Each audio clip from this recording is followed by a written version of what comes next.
As you know, Ben speaks tomorrow afternoon around 2:30 Eastern Time.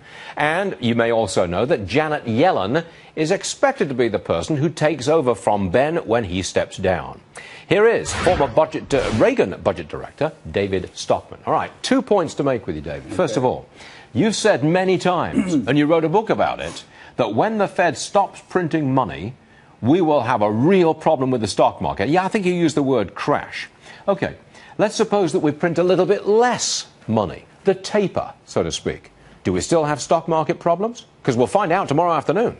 Well, I think the market is fixing to throw a hissy fit of biblical proportions. Really? It's only a question of when and the catalyst. Look at this pathetic relief rally, so-called, summer's relief rally we've had yesterday and spilling over into today. You know, the boys and girls and robots on Wall Street are so addicted to their monetary heroin that they cannot even see that Larry Summers is effectively John Maynard Keynes' vicar on earth. He has never seen a stimulus that he didn't like, that happened soon enough, lasted long enough, was big enough. But the point I'm making is if the market felt that he was a threat to the future, then I think that's a measure of how sick, how distorted, how unbalanced and unsafe this market is. Now Yellen obviously is likely to be appointed. And I can understand why the market is cheering. After all, Yellen told the Congressional Crisis Inquiry Commission in 2010 that she saw none of these bubbles coming, that effectively she is a self-certified member of the bubble blind, did not see that housing securitization was problematic, did not see the repo market was an accident waiting to happen, did not see the games. She said it goes on and on and on. The rating agencies were playing. So my point is, if that is who we're going to have running the Fed going forward, we are in for, I think, a disastrous period ahead. Not yet. Who can predict? Who can predict? As long as the Fed prints, you think we're going to be okay?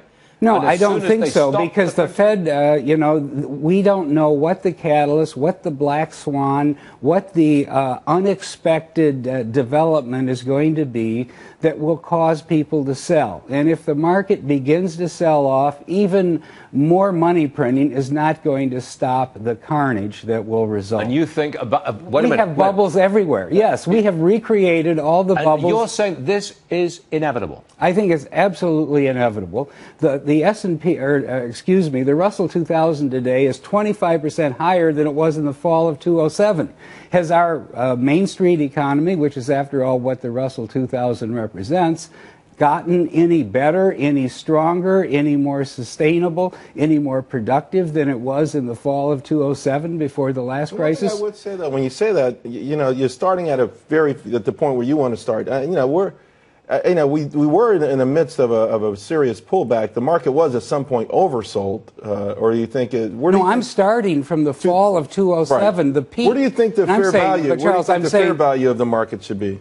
You know, I have no idea, but it's way below where it is today. The market is trading at 19 times trailing gap earnings, the real thing, the honest thing that isn't all doctored and X-itemed and adjusted. 19 times reported earnings. Trailing. Isn't that fairly normal? I mean, no, I don't think it's out of the question. I think it is way out of the question. Historically, yes, 19 times trailing is exactly where it was in October of 2007. For one.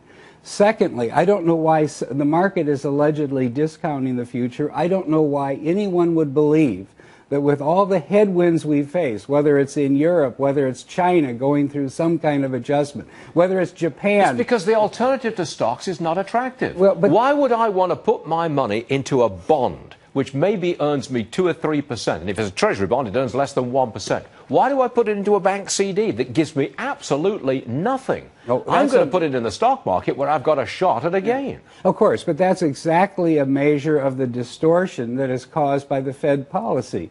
They're basically telling the savers of America, we want you to go way out on the risk spectrum. We want you to get into the Russell 2000, buy a junk bond mutual fund. You're not allowed to earn anything on your lifetime of savings. That is a totally wrong policy, and it isn't sustainable. Just because there's no alternative, it doesn't mean that there won't be some Okay, I'm almost kind out of of time. Yes. I'm almost out of time. When do you think the Fed either stops printing or there's a black swan event and everybody sells stocks? What's the time frame? The black swan event can occur anytime beginning now into the indefinite future. The Fed is going to stop printing in a small way at the meeting that's going to conclude tomorrow. The question is, when does the market have its wake-up moment? Hissy fit. Hissy fit. All right. It's coming, but who can predict when? That's why it's You got better the viewers to get really out of the way. worried now. You know, we were trucking along here pretty nicely. We talked about toilet seats and tablet screens and all the rest of it. Look what you did, Stockman. But thanks very much for joining us. So, no, come again soon.